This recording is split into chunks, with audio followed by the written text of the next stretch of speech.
Hello मेरे प्यारे दोस्तों, यह कहानी रंजिशे इश्क भाग 23 है। उम्मीद करती हूँ कि आपको मेरी कहानी पसंद आ रही होगी। चलिए हम इस कहानी में आगे बढ़ते हैं। रघुवंशी विला के हॉल में रणविजय जी, मीरा जी, सौर और वीर वहाँ मौजूद थे। सौर और वीर के चेहरे पर मायूसी साफ झलक रही थी। टेंडर ना मिलने का दुख उन्हें अपनी हार का सबक लग रही थी। तभी पृथ्वी रघुवंशी अपने सधे हुए और भारी कदमों के साथ हॉल के भीतर दाखिल हुए।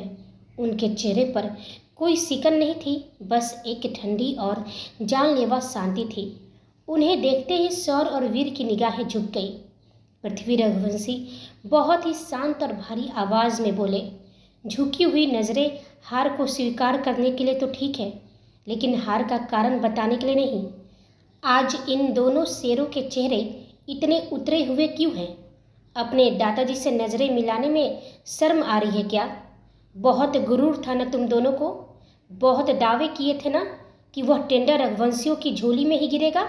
बेहतरीन प्रोजेक्ट्स, बेहतरीन प्लान्स, और नतीजा देख लो। अपनी उस लाडली बहन की चालाकी की वजह से आज वह टेंडर रनावत की जेब में है। नैना का नाम सुनते ही वीर का खून खौल उठा। वह नैना के खिलाफ एक शब्द भी सुनने को रेडी नहीं था, चाहे कहने वाला उसका सगा दादा ही क्यों ना हो। वीर तमतमाते हुए बोला, इसमें नैना की क्या गलती है दादाजी? हमारे पास बेहतरीन आइडियाज़ थे, कड़ी मेहनत की थी।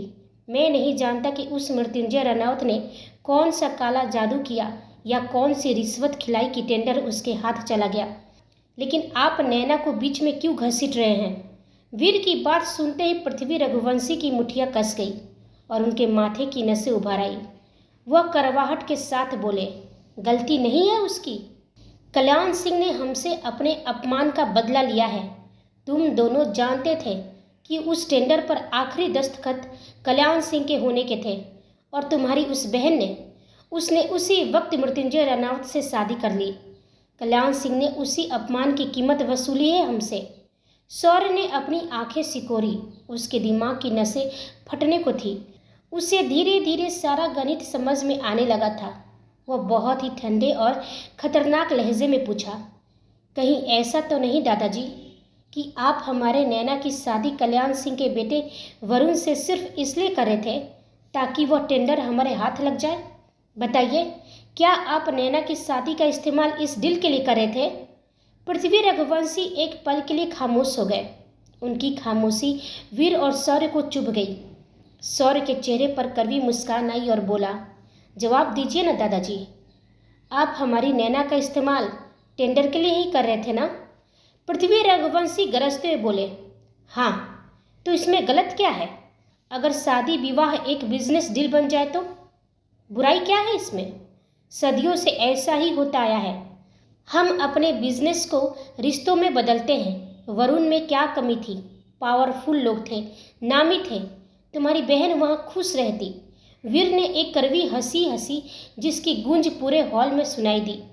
वह बोला, वाह दादाजी, आप तो ऐसे कह रहे हैं जैसे आपको नैना की बहुत फिक्र थी, इसलिए आपने बिना सोचे समझे उस दिन उस पर गोली चला दी। अब समझ आया, सारा खेल सिर्फ इस टेंडर का था। एक प्रोजेक्ट के लिए आप अपनी ही पोती की बलि चढ़ाने को रेडी थे। पृथ्वी रघुवंशी की आवाज़ अचानक तेज हो गई। वह गुस्से से तमतमा उठे।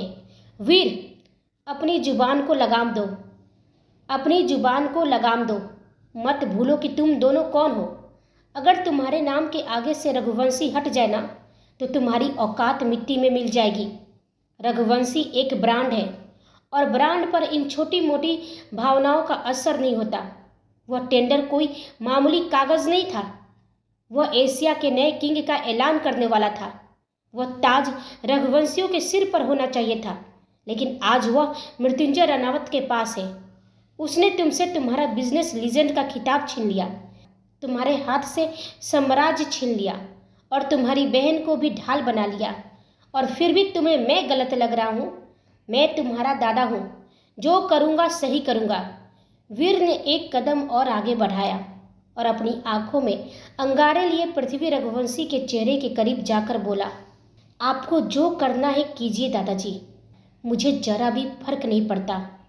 मेरे लिए मेरी बहनें उस टेंडर, इस साम्राज्य और आपके उस बिजनेस टाइकून के खिताब से कहीं ज़्यादा कीमती है।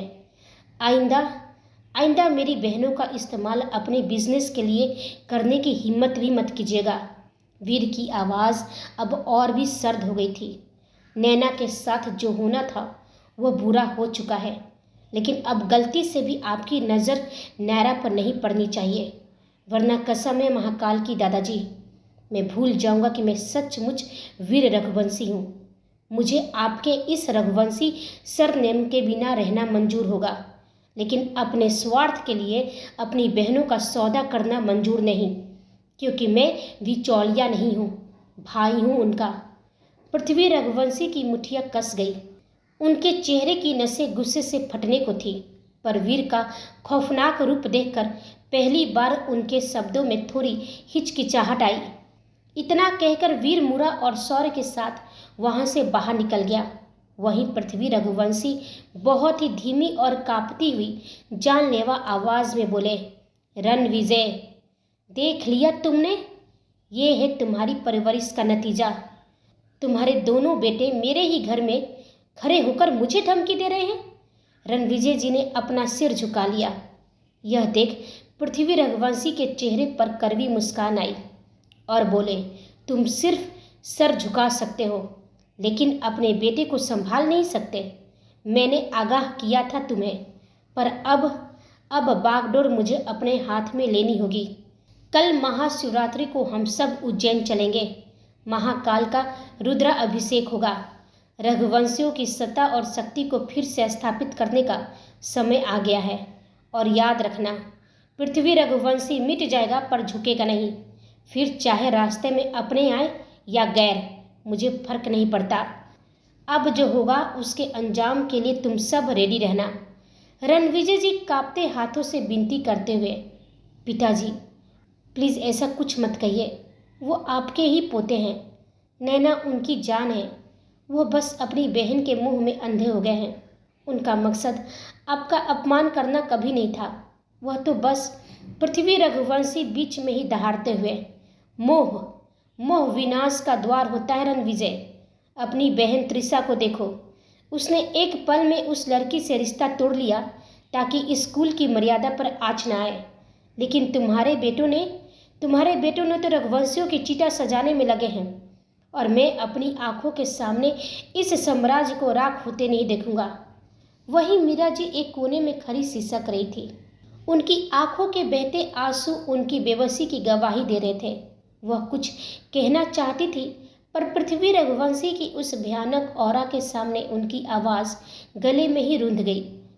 पृथ्वी रघुवंशी ने एक आखिरी बार उन्हें अपनी बाज जैसी नज़रों से देखा और बिना पीछे मुड़े अपने कमरे की ओर बढ़ गए। रणविजय जी भारी कदमों से आगे बढ़े और सोफे पर बैठते ही अपना सिर दोनों हाथों में पकड़ लिया। उनके चेहरे पर लाचारी साफ दिखाई दे रही थी। सच यही था, इस बार भी वह कुछ करने की हालत में नहीं थे। मीरा जी तुरंत उनके पास आकर बैठ गई। उनकी आवाज़ डर से कांप रही थी। वो घबराकर बोली, पिताजी की बातों का क्या मतलब है जी? क्या वो हमारे बच्चों के साथ भी वही करने वाले हैं जो उन्होंने 20 साल पहले मृत्युंजय के साथ किया था? उनकी आंखें भर आई। देख लीजिए, अगर हमारे बच्चों को जरा से भी खरोच आई ना, तो इस बार मैं बहू होने की सारी मर्यादाएं तोड़ दूंगी। आप ऐसे शांत नहीं बैठ सकते, वो हमारे बच्चे हैं। मीरा जी की आवाज़ धीरे धीरे टूटने लगी।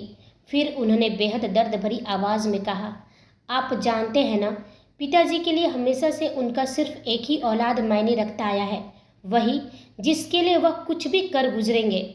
मीरा जी के मुंह से वह सच निकलने ही वाला था कि रणविजय जी ने बिजली की तेजी से उनके होठों पर उंगली रख दी। उनकी आंखों में डर उतर आया, जैसे वह खुद ही ज़्यादा बोल गई हो। रणविजय जी का चेहरा तुरंत सख्त हो गया।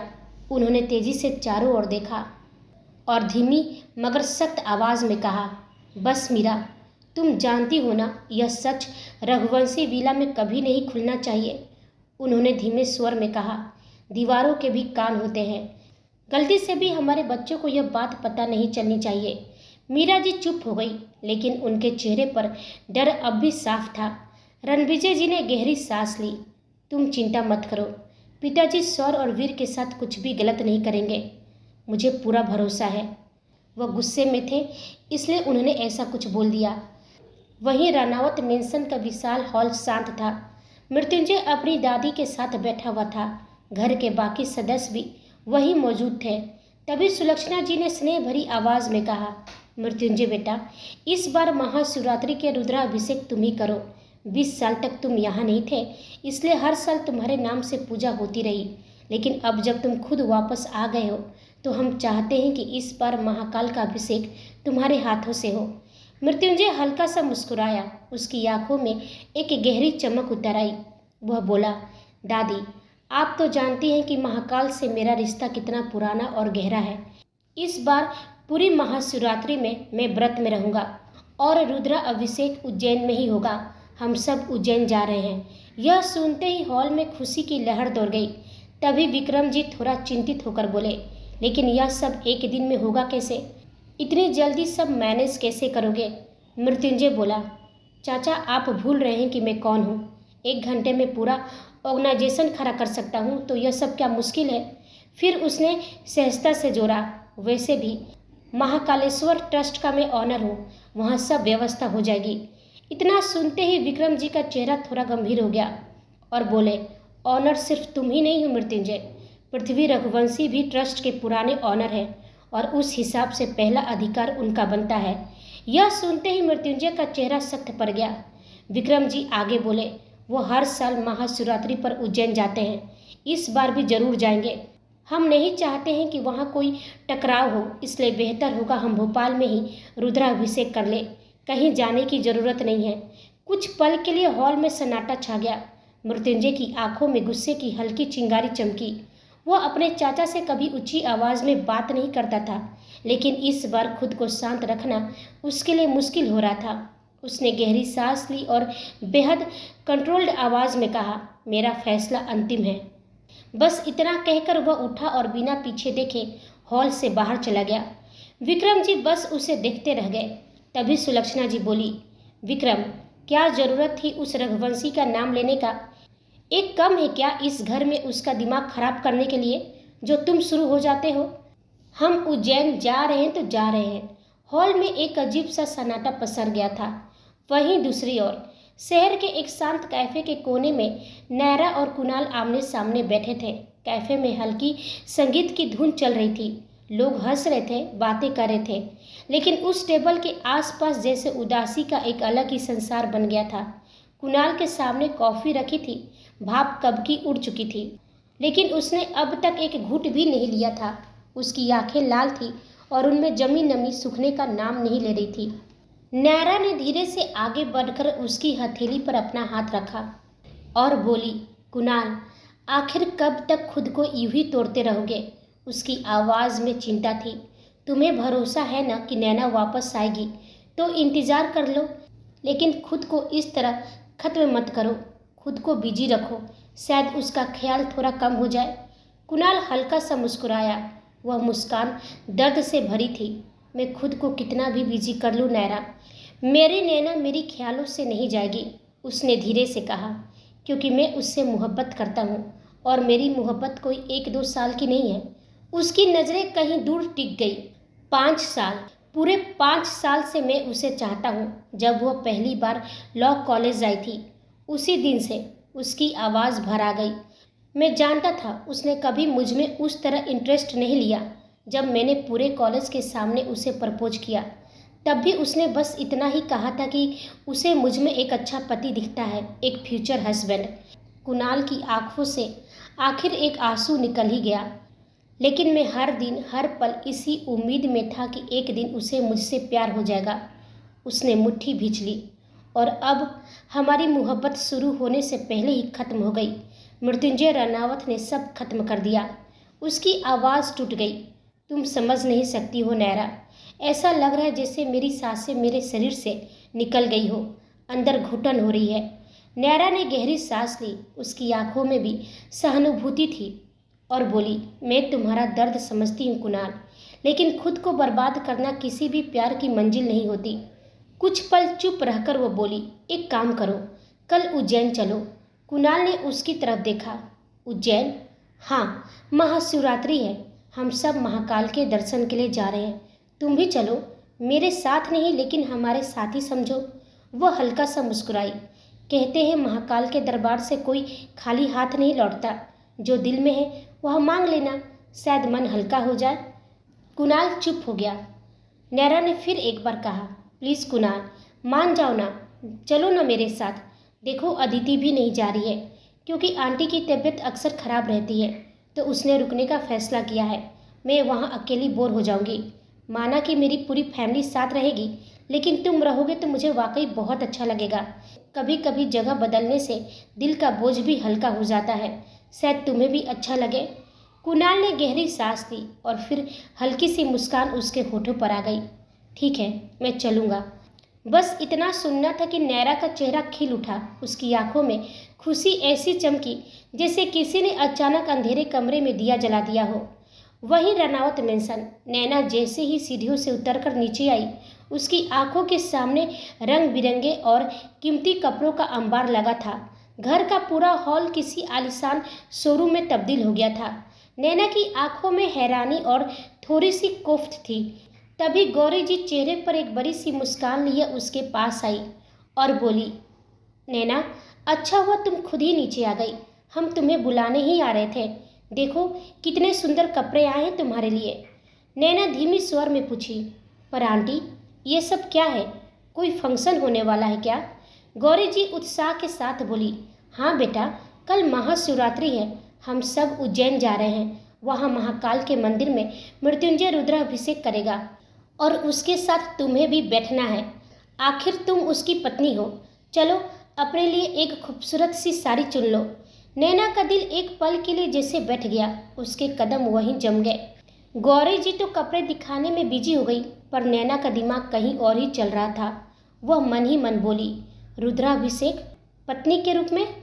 जिस इंसान को मैं अपना पति मानती ही नहीं और ना ही कभी उसे पत्नी होने का अधिकार दूंगी, उसके साथ मैं भगवान के सामने कैसे बैठूंगी? महाकाल के दरबार में तो झूठ नहीं चलता। महाशिवरात्रि तो शिव और पार्वती के अटूट प्रेम और मिलन का प्रतीक है, और हमारे बीच तो सिर्फ नफरत, रंजिशें और बदले की आग है। उसने एक गहरी सांस ली और खुद को संभाला। चाहे जो भी है, मुझे इस 1 साल की शादी को निभाना होगा। वह अपने मन में महाकाल को याद करते ही गुनगुनाई, नफरत की आग है, फिर भी मर्यादा के घेरे में हूँ। मैं खुद अपनी ही बर्बादी के बसेरे में हूँ। वो आती से तो मैं भी पत्थर का जिगर रखती हूँ। वो नफरत करता है, पर मैं सिंदूर की फिक्र रखती हूँ। नैना मजबूरी में जाकर सोफे पर बैठ गई। साड़ी वाला तुरंत उसके सामने अलग अलग रंगों और डिजाइनों की साड़ियाँ खोलने लगा। लाल, हरा, सुनहरा, बनारसी, सिल्क, एक के बाद एक साड़ियाँ उसके सामने फैलती जा रही थी, लेकिन नैना के चेहरे पर जरा से भी उत्साह नहीं था। कभी साड़ियों की शौकीन रही वो लड़की आज बिल्कुल भावहीन बैठी थी। रनावत मेंशन आने के बाद से उसने सिर्फ साड़ियाँ ही पहनी थी। अब वही साड़ियाँ उसे बंधन जैसी महसूस हो रही थी। मोना, जो अब तक खामोश बैठी सब देख रही थी, बड़ी बनावटी मुस्कान के साथ बोली, आंटी, मैं भी अपने लिए एक साड़ी चुन लेती हूँ। खैर, मुझे ये इंडियन अटायर पहनना तो नहीं आता, पर कल महाशिवरात्रि है और आप सबके लिए इतना बड़ा दिन है, तो मैं भी साड़ी ही पहनूंगी। गौरी जी ने मुस्कुराकर कहा, बिल्कुल बेटा, हम सब साड़ियाँ पहनेंगे तो बहुत अच्छा लगेगा। तुम भी अपने लिए कोई प्यारी सी साड़ी पसंद कर लो। मोना के मन में अलग ही गणित चल रहा था। जो साड़ी नैना पसंद करेगी वही मैं ले लूँगी। देखती हूँ तब एमजे की नज़र किस पर टिकती है। लेकिन उसे क्या पता था कि नैना का मन तो इस वक्त कहीं और भटका हुआ है। उसी समय मृत्युंजय फ़ोन पर किसी से गंभीर आवाज़ में बात करते हुए अंदर दाखिल हुआ। उसकी चाल हमेशा की तरह तेज और आत्मविश्वासी थी। उसने हॉल में मौजूद किसी की तरफ देखा तक नहीं, ना नज़र उठाई, ना कोई प्रतिक्रिया दी। सीधे सीढ़ियों की तरफ बढ़ गया। तभी पीछे से मोना की आवाज़ गूंजी, एमजे। मृत्युंजय के कदम हल्के से रुक गए। उसने फ़ोन कान से हटाते हुए धीमे स्वर में कहा, आई कॉल यू लेटर। उसने कॉल डिस्कनेक्ट किया और मुड़कर मोना की तरफ सवालिया नज़रों से देखा।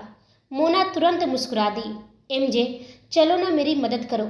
मैं भी कल साड़ी पहनना चाहती हूँ, लेकिन समझ में नहीं आ रहा है कि कौन सा रंग लूँ।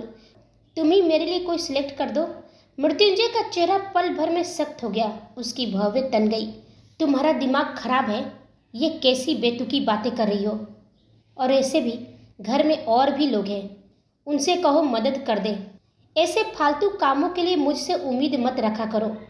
मोना की मुस्कान हल्की पड़ गई, लेकिन वह पीछे नहीं हटी।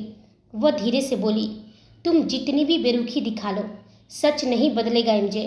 अपना वादा मत भूलो। उस हिसाब से मैं तुम्हारी होने वाली पत्नी हूँ और मुझे पूरा हक है कि मैं तुम्हें अपनी छोटी मोटी चीज़ों में शामिल करूँ।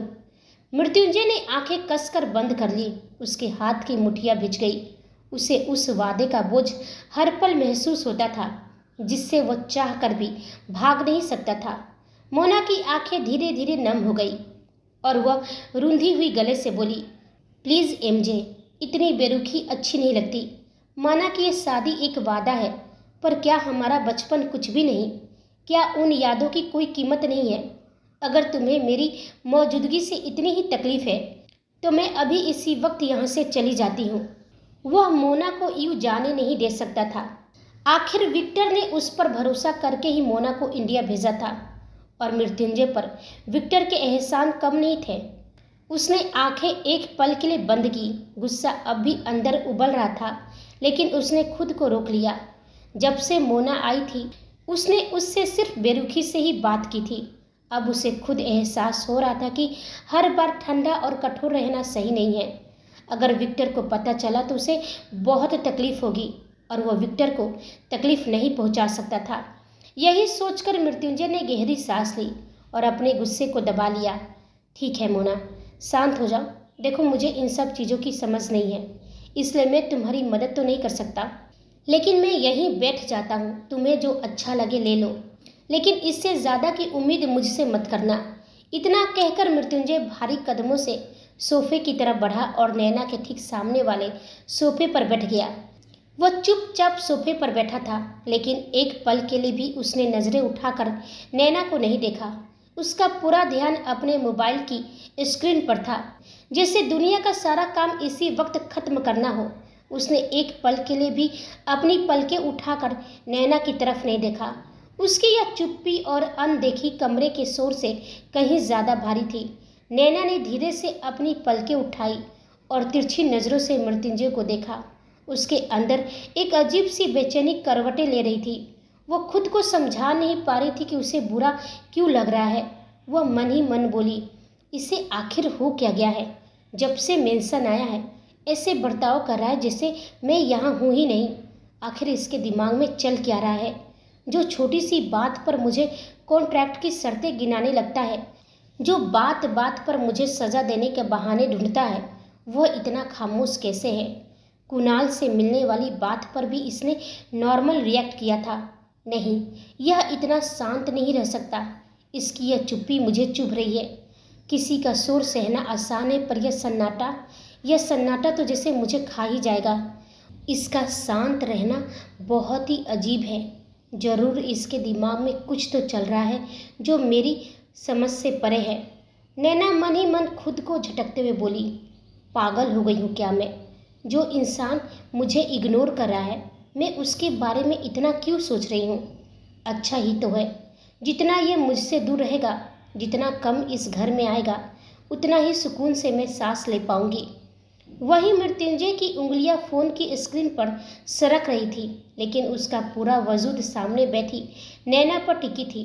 वह भले ही उसे देख नहीं रहा था, लेकिन वह नैना की हर छोटी हरकत, उसकी उखड़ी हुई सांसें और उसकी खामोशी की आहट को महसूस कर रहा था।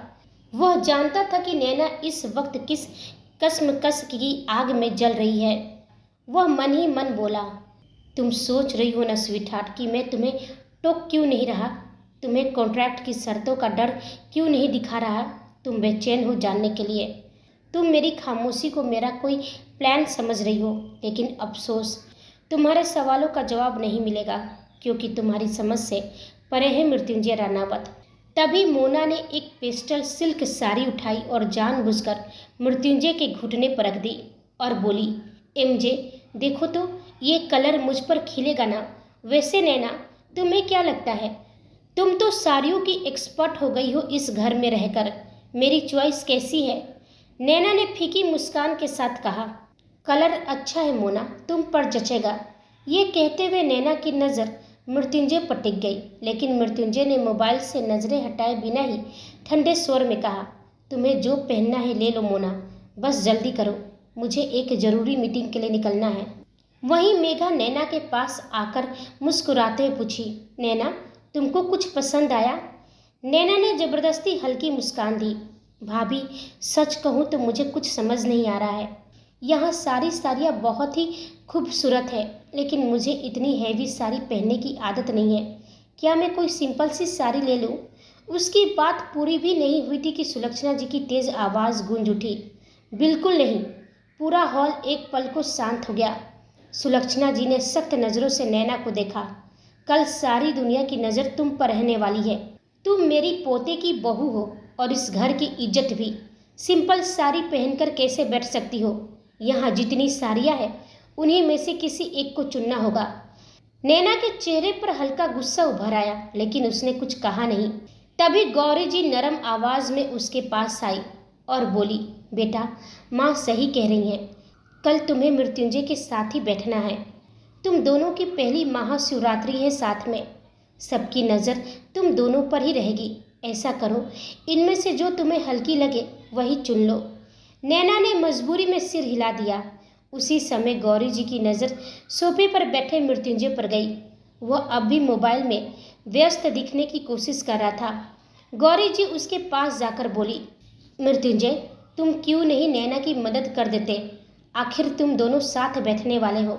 अच्छा रहेगा अगर नैना तुम्हारी पसंद की साड़ी पहने। जैसे ये शब्द हवा में गूंजे, नैना का दिल एक पल के लिए धड़कना भूल गया। उसने तुरंत सिर उठाकर मृत्युंजय की तरफ देखा। वह उसकी पसंद की साड़ी पहने, यह ख्याल ही उसके लिए अजीब था।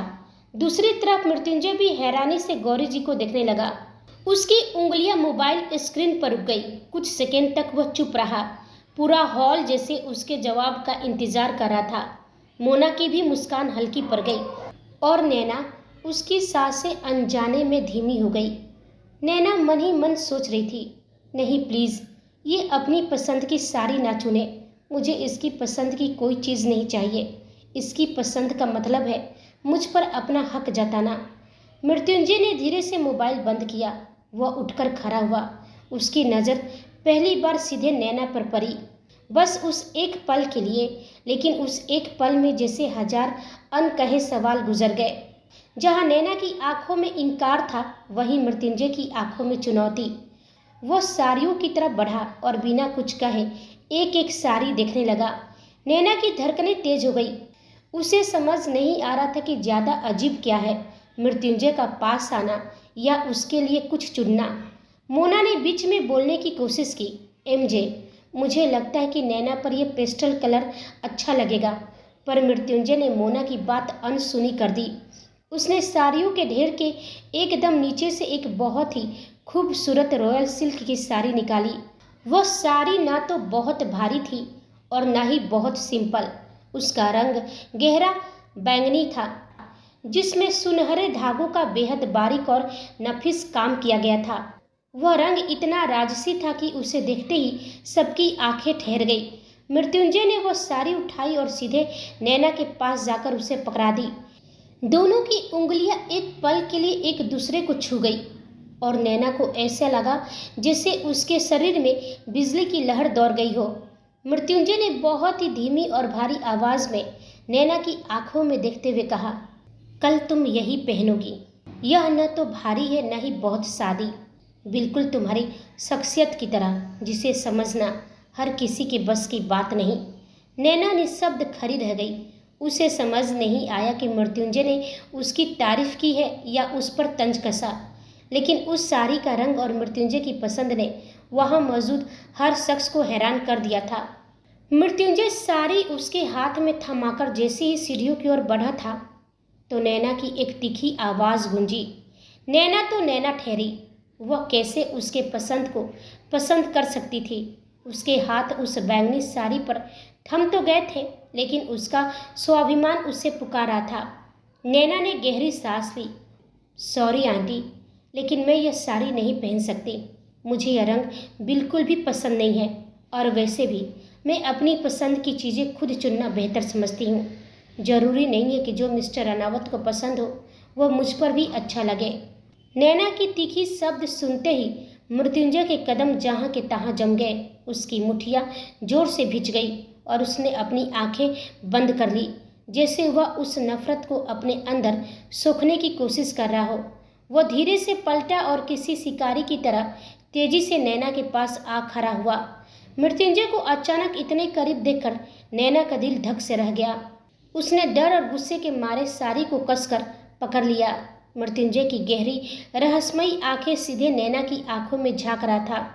पल भर के लिए वहां सन्नाटा छा गया।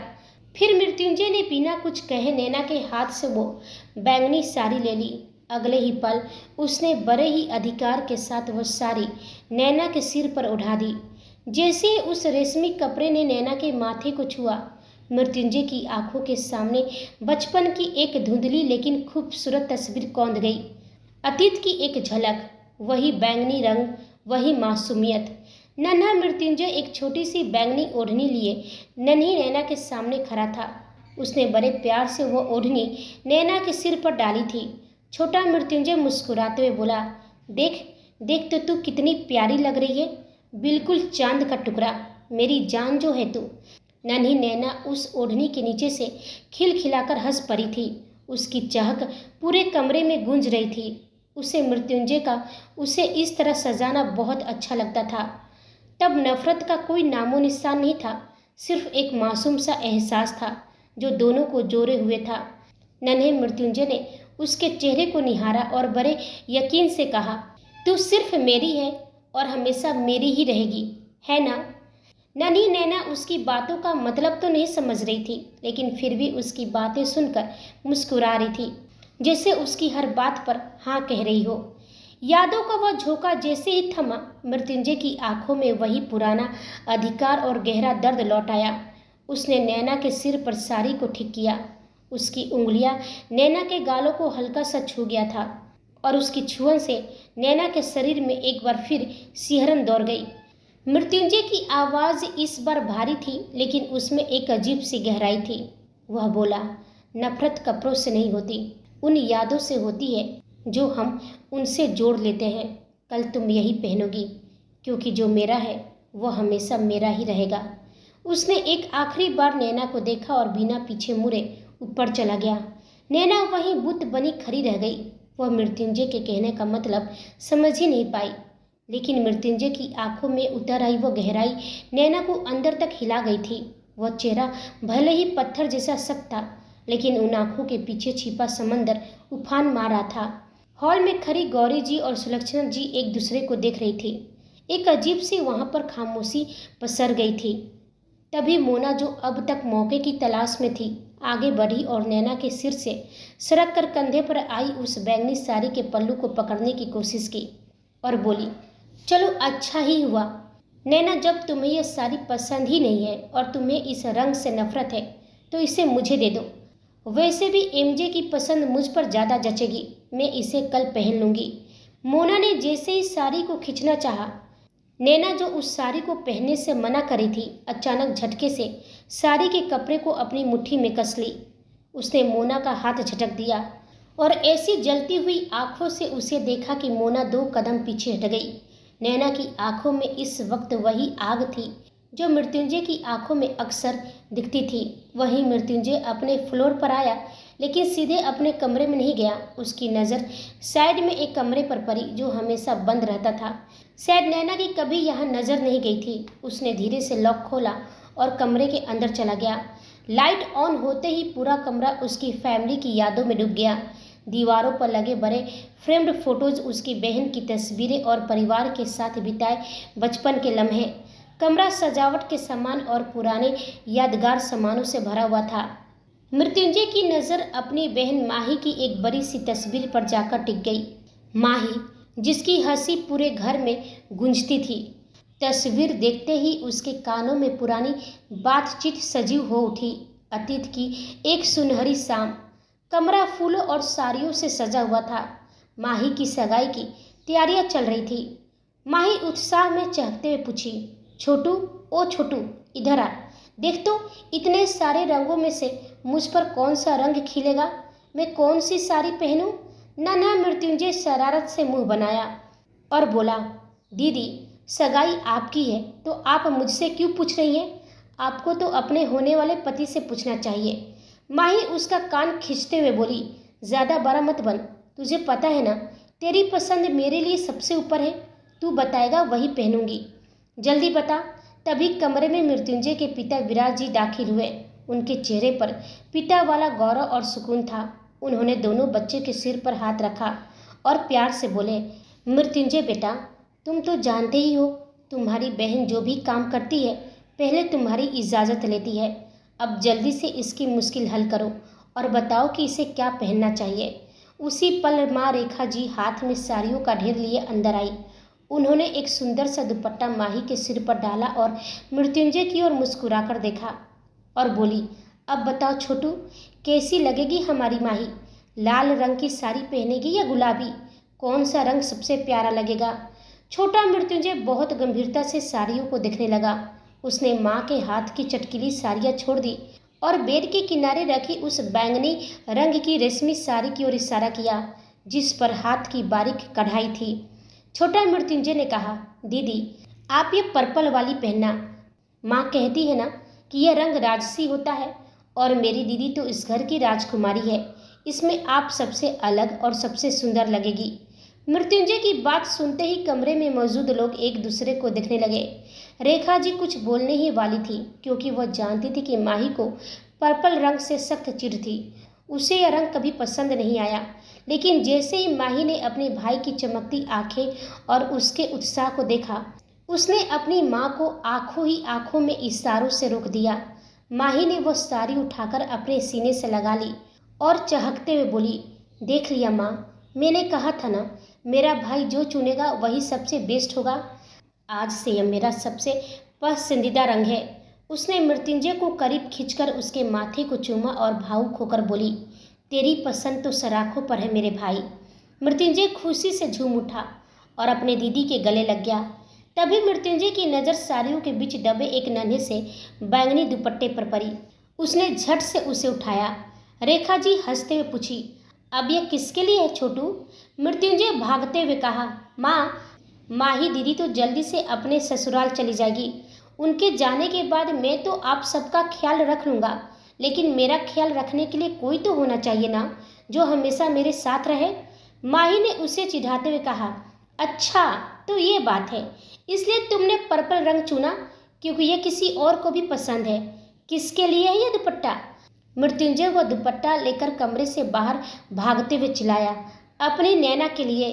यादों का वह झोंका जैसे ही थमा, मृत्युंजय की आंखों से एक गर्म आंसू गिरकर उसकी बहन की तस्वीर पर जा गिरा। जिस नैना के लिए उसने बचपन में वह दुपट्टा चुना था, आज उसी नैना ने कहा कि उसे इस रंग से नफरत है। उसकी आवाज़ में एक ऐसी टूटन थी जिसे सुनकर पत्थर भी पिघल जाए। अपनी बहन की तस्वीर पर गिरे उस आंसू को उसने अपनी कांपती उंगलियों से भी नहीं पोंछा, बल्कि उसे वहीं रहने दिया, जैसे वो अपनी बहन का स्पर्श महसूस कर रहा हो। वह कांपती आवाज़ में कहा, दीदी, आपका छोटू, मुझे आप बहुत याद आती हैं। आप मुझसे इतनी दूर क्यों चली गई? मैं आज भी वही छोटा बच्चा हूँ जो हमेशा से अपनी माँ का आंचल और आपका हाथ ढूंढ रहा है। मैं सब कुछ खरीद सकता हूँ दीदी, पर वह सुकून कहाँ से लाऊं जो आपकी एक हंसी में थी। वह थोड़ी देर चुप रहा, फिर खुद से ही बोला, मैं दुनिया का पावरफुल और सक्सेस बिजनेसमैन बन गया, फिर भी मेरे दोनों हाथ खाली हैं। मैं अकेला हूँ। मैं आपको वापस नहीं ला सकता, ना आपको, ना मॉम को और ना डैड को। उसने एक गहरी और तकलीफदेह सांस ली। उसकी आंखों के सामने नैना का गुस्से से भरा चेहरा उभर आया। मृत्युंजय के दिल में एक टिस उठी। मेरे दिल में अगर आपके बाद किसी दूसरी लड़की के लिए जगह थी तो वो सिर्फ हमारी नैना थी। इन 20 सालों में एक पल भी ऐसा न गुजरा जब मैंने उसे याद नहीं किया। लेकिन उसे कुछ याद नहीं है दीदी, शायद हो भी कैसे, वो बहुत छोटी थी। पर दीदी, यादें मिट जाती हैं तो क्या एहसास भी मर जाते हैं? उसे एहसास तक नहीं कि मैं कौन हूँ। उसकी आंखों में मेरे लिए सिर्फ नफरत और गुस्सा है। तभी तो वो मुझसे झूठ बोलकर, मुझे धोखा देकर, अपना जीवन खतरे में डालकर अपने कुणाल से मिलने हॉस्पिटल गई। मैंने उससे ज़बरदस्ती शादी तो कर ली, लेकिन वो कभी मेरी हो नहीं सकेगी दीदी। मृत्युंजय ने झटके से अपनी आंखों के आंसू पोंछे। पलक झपकते ही उसकी आंखों में वो नमी जो उसकी बहन के लिए थी, धधकती हुई ज्वाला में बदल गई। उसने अपनी बहन की तस्वीर पर मुट्ठी इतनी जोर से कसी कि उसका पोर सफ़ेद पड़ गया। नहीं, मैं इस तरह नहीं बिखर सकता। ये जज्बात, ये आंसू, ये सब कमजोरी है। और मृत्युंजय रनावत कमज़ोर होने का मतलब जानता है, हार। और मैं हारने के लिए पैदा नहीं हुआ हूँ। नैना सिर्फ एक जरिया है, एक मोहरा है। उससे ज़बरदस्ती शादी करना मेरी मजबूरी नहीं, मेरा दाव था। ठीक 1 साल, बस 1 साल बाद उसे उसकी आज़ादी और मुझे मेरा बदला मिल जाएगा। फिर मैं मोना से शादी कर लूँगा। पर इस 1 साल में मैं रघुवंशियों का वो हश्र करूँगा कि इतिहास उन्हें याद करके कांपेगा। उसने अपने जबड़े भींच लिए, चेहरे की नसें तन गई। मृत्युंजय अपनी सर्द आवाज़ में कहा। उसकी आंखें गहरी लाल हो गई थी। पृथ्वी रघुवंशी ने जिसे 20 साल से छुपा रखा है, वह इंसान जिसे मैंने मरा हुआ समझ लिया था दीदी, मैं उसे ढूंढ निकालूंगा। उसे मारना नहीं है, उसे तड़पाना है। और नैना के लिए मेरे दिल में कोई जगह नहीं होनी चाहिए। वह कुणाल से मिले या मरे, मुझे फर्क नहीं पड़ना चाहिए। उसके चेहरे पर एक सर्द मुस्कान आई और उसके होठों से एक शायरी निकली। मेरी नफरत में भी एक अजीब सी इबादत है, तुझे खुद के साथ जलाना, बस यही मेरी चाहत है। भाग जाने का मौका भी मैं दूंगा और कैद भी मेरी ही होगी। इंतजार है उस 1 साल का नैना रघुवंशी, जहाँ रघुवंशियों की बर्बादी मेरे हाथों से लिखा जाएगा। मैं वो पत्थर हूँ जिसे कोई नहीं तोड़ सकता। ना मुझे मोहब्बत डरा सकती है और ना नफरत मुझे तोड़ सकती है। उसकी आंखें लाल, गहरी और डरावनी थी। कोई भी इस समय यह नहीं कह सकता था कि यह वही मृत्युंजय रनावत है जो कुछ घंटे पहले इमोशनल हो रहा था। क्या होगा कहानी में आगे, जानने के लिए जुड़े रहिए हमारे साथ। कहानी पसंद आए तो प्लीज़ वीडियो को लाइक करें, दोस्तों के साथ शेयर करें, कमेंट में अपनी राय देना बिल्कुल ना भूलें। और मेरे चैनल पर नए हैं तो प्लीज़ मेरे चैनल को सब्सक्राइब कर लें। आप सभी को मेरी कहानी सुनने के लिए धन्यवाद। मिलते हैं अगले एपिसोड में।